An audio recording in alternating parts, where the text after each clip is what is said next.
का पहला digital news network मेरा गाँव मेरी धरोहर न्यूज। मैं आकाश मिश्रा और मैं इस वक्त हूँ मधुबनी जिला मुख्यालय के सामने से। आप देख सकते हैं यहाँ पर किस तरह का यहाँ पर उग्र आंदोलन चल रहा है। ये आंगनबाड़ी सेविका है अपने 21 सूत्रीय मांग और जिसको लेकर के धरना प्रदर्शन आप रोड पर आप देख सकते हैं किस तरीके से उग्र आंदोलन चल रहा है। और यहाँ के जो किस कारण से ये लोग धरना प्रदर्शन दे रहे हैं, आइए हम इनसे बात करते हैं, मिलते हैं, जानते हैं।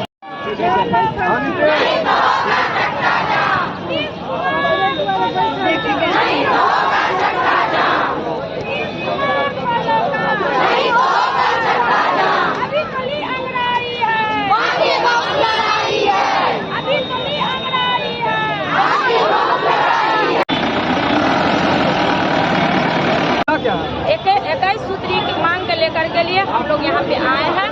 और जो प्रमुख मांग है सरकारी कर्मचारी का दर्जा, जो 2015 से ही हम लोग अपना बैनर तले जो है अपना रोड पे आकर के लड़ाई लड़ रहे हैं 2015 ही से कि सरकारी कर्मचारी का दर्जा दे।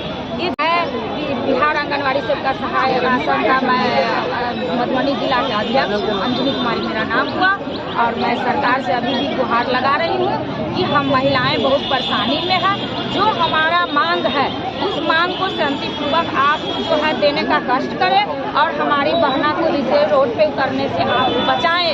इसलिए कि आज इतना बहना रोड पे है जिनका देन है सरकार ही लाए हैं, तो हम कैसे सुरक्षा रहेंगे, हम महिलाएं कैसे सुरक्षित रहेंगे। तो इस पर सरकार गंभीर रूप से सोचे और निर्णय ले। मैं यही सरकार से गुहार लगा रही हूँ।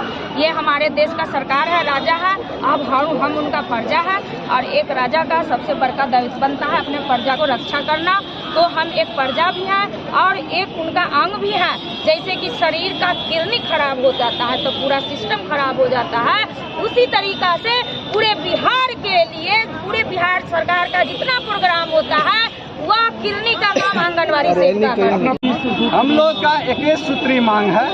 21 सूत्री मांग के तहत सरकारी कर्मी का दर्जा देने की बात कही गई है। उसके बाद अन्य और मांग है, जैसे चावल का उठाव होने लगा है, सड़ा गला चावल मिल जाता है, मार होने जा रहा है। तो कोई बात नहीं है, कमजोर को तो सब दिन सताया ही जाता रहा है। आज कल हम लोग कार्यक्रम के लिए काहे विवश हो गए हैं, बल को फिक्स किया गया है, जबकि काम हम लोग से 24 घंटा लिया जाता रहा है। मेरा परिचय रमेश साहब, मीडिया प्रभारी जिला बिहार आंगनबाड़ी कर्मचारी।